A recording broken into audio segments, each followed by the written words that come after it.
Hello friends, welcome to my channel self made tutorial. Self made tutorial में आप सभी का स्वागत है। जैसे कि हमने देखा, आपने प्रीवियस देखा भी होगा। अगर आप इस वीडियो को फर्स्ट बार देख रहे हो तो कोई नहीं। इसका जो सीरीज चल रहा है ये 1993 प्रथम प्राथमिक शिक्षक प्रारंभिक परीक्षा का क्वेश्चन पेपर है, जो 1993 के टाइम में 1993 टू 1996 तक जो बीपीएससी के थ्रू आयोग ने करवाया था, बिहार टीचर वैकेंसी का बिहार नियुक्त किया था, रिक्रूट किया था, तो उसका ये क्वेश्चन पेपर है। तो अभी तक हमने बहुत सारे सीरीज़ देख चुके हैं, मतलब 5-6 वीडियो तो देख ही चुके हैं। 1993 का फर्स्ट शिफ्ट एंड ये है सेकेंड शिफ्ट का तीसरा, आई थिंक, या चौथा वीडियो। ठीक है। सो यहाँ पे आज हम 76 क्वेश्चन से स्टार्ट करेंगे। ठीक है। सो अगर आपको कहीं भी दिक्कत हो या कोई भी प्रॉब्लम हो या कहीं भी आपको तैयारी करने में कोई प्रॉब्लम हो रही है तो आप हमें कमेंट करें। अगर कुछ मटेरियल वगैरह चाहिए तो आप उसके लिए भी कमेंट कर सकते हैं। जितना as much as possible we will provide you. Okay. So चलते हैं, देखते हैं। या यहाँ पे आप क्वेश्चन देख रहे होगे। लास्ट अपने क्वेश्चन अगर देखा होगा, वीडियो सीरीज देख रहे हो, फॉलो कर रहे हो, तो आपने देखा होगा हमने 75 तक किया था। हम 76 से स्टार्ट करते हैं। किस प्रधानमंत्री ने एक बार पद से हटने के पश्चात दोबारा पद संभाला था? ठीक है। तो इसका आंसर जो हो जाएगा आपका, इसका आंसर जो हो जाएगा आपका इंदिरा गांधी। किस प्रधानमंत्री ने एक बार पद से हटने के पश्चात दोबारा पद संभाला था? तो इंदिरा गांधी हो जाएगा। संयुक्त राष्ट्र शिक्षा विज्ञान संस्कृति संगठन यूनेस्को का मुख्यालय कहाँ है, कहाँ पर स्थित है? तो इसका हो जाएगा पेरिस। ठीक है।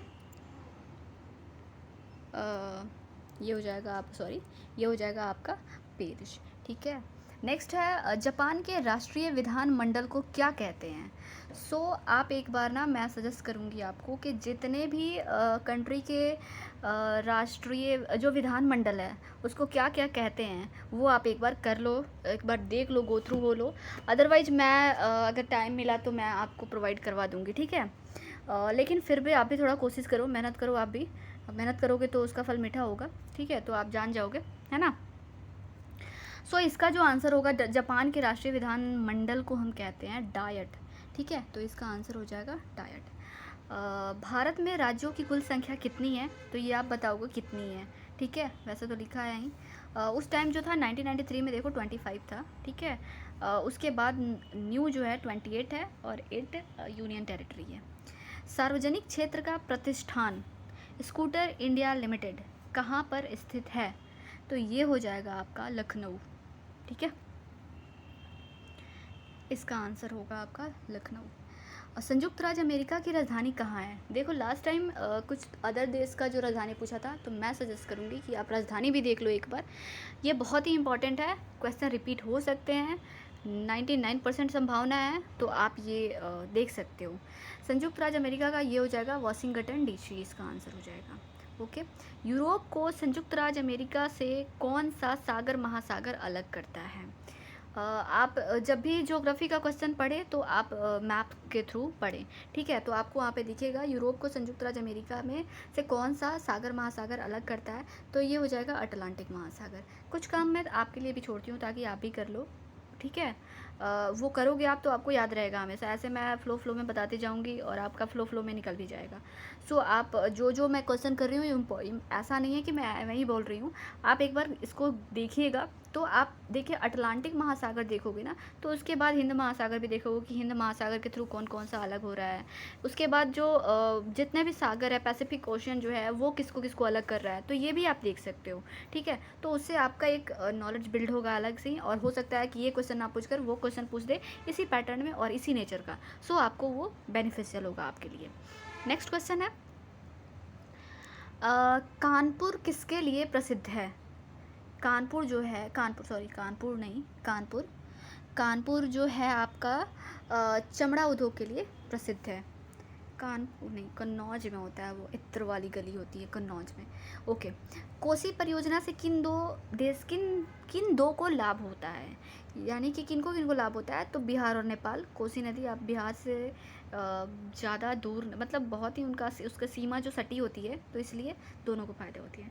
नागार्जुन सागर जिस नदी पर स्थित है वह कौन सी नदी है? वो है कृष्णा नदी। ठीक है, और कृष्णा नदी कहाँ है ये भी आप एक बार देख सकते हो।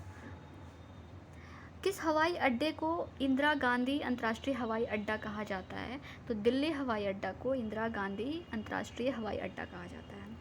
किस देश ने शुरू में भारत को क्रायोजेनिक रॉकेट इंजन बेचने का वचन दिया था? तो वो हो जाएगा आंसर आपका रूस।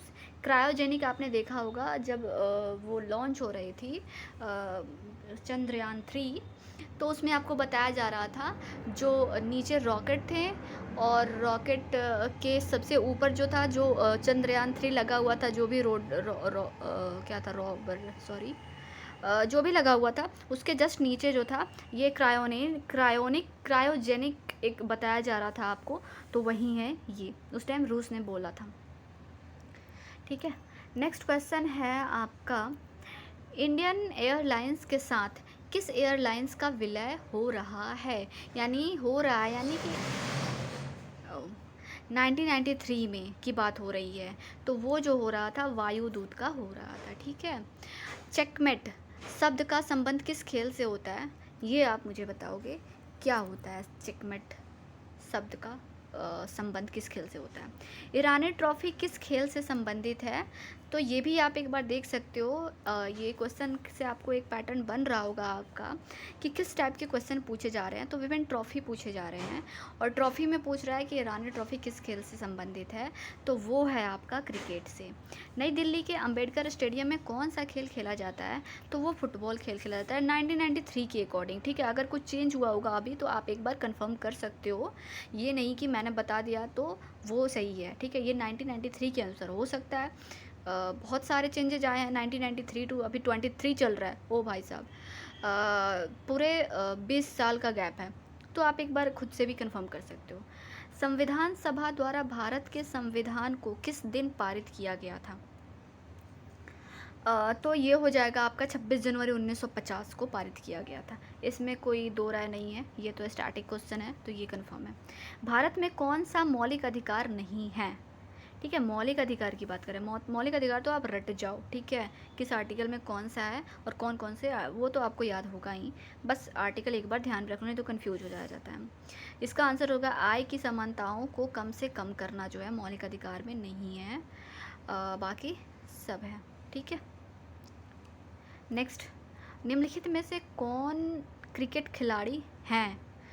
सो इसका हो जाएगा, देख लो आप, उस टाइम का है ये, सुनील गावस्कर या अभी आप देख सकते हो बहुत सारे नाम आए हैं, न्यू क्रिकेटर आए हुए हैं, तो आप उनका नाम देख सकते हो और किसका किस खेल से संबंधित है, कौन सा प्लेयर किस खेल से संबंधित है, तो ये आप देख सकते हो एक बारी।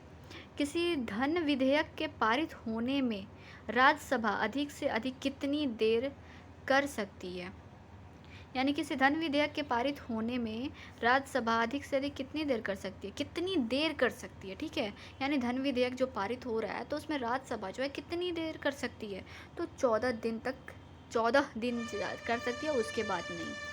ठीक है, हॉर्न पे आप ध्यान मत देना, गाड़ी आ रही है जा रही है, सो कंसंट्रेट आप करो क्वेश्चन पे। संघ लोक सेवा आयोग के सदस्य अपने पदों पर रहते हैं कितने वर्ष तक?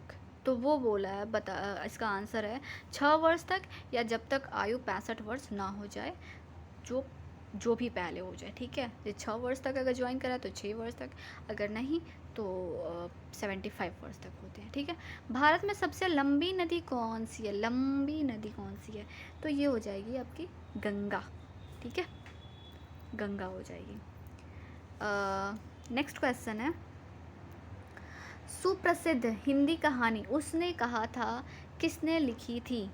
तो ये हो जाएगा आपका चंद्रधर शर्मा गुलेरी। आपने तो बहुत सारे कम्पिटिटिव एग्जाम दिया होता, तो ये तो एक फेमस है और उसने कहा था, आई थिंक ये सबसे पहली रचना है दो चार रचना है वो मैं आपको बता दूंगी, उस टाइम का ये क्वेश्चन पूछा गया है। घासीराम कोतवाल के लेखक कौन हैं? तो ये है विजय तेंदुलकर। ठीक है, नेक्स्ट क्वेश्चन है 500 से अधिक रजवाड़ों जो ब्रिटिश शासन के टाइम, मतलब पुराने ज़माने में रजवाड़ों कहा जाता है ना, तो वही बोल रहा है देसी रियासतों के भारत में विलय के लिए कौन उत्तरदायी है? सो ऑफ कोर्स सरदार वल्लभ भाई पटेल। ठीक है, तो ये आपका हो जाएगा, हो गया 100 क्वेश्चन। नेक्स्ट हम देखेंगे, नेक्स्ट आई थिंक 1993 के बाद देखना पड़ेगा कौन सा क्वेश्चन हुआ है, कब एग्ज़ाम हुआ है, तो उसका क्वेश्चन हम देखेंगे। और आप लोग बस देखो नहीं, एक बारी इसे एनालिसिस करो और इसके अकॉर्डिंग किस पैटर्न पे क्वेश्चन पूछ रहा है वो क्वेश्चन देखो। ठीक है, और जो क्वेश्चन कुछ इंपॉर्टेंट है तो मैं उसका कंटेंट आपको शॉर्ट्स के थ्रू या वीडियो अवेलेबल करके मैं करवा दूँगी, डोंट वरी। ठीक है, लेकिन आप तैयारी करते रहो, बहुत ही कम टाइम रह गया है। So thank you so much for watching this video. And अगर आप इस चैनल को सब्सक्राइब नहीं करा है तो डू सब्सक्राइब, शेयर एंड अच्छा पसंद हो तो लाइक करो, अदरवाइज़ कोई बात नहीं। And all the best, thank you so much, bye bye, good night.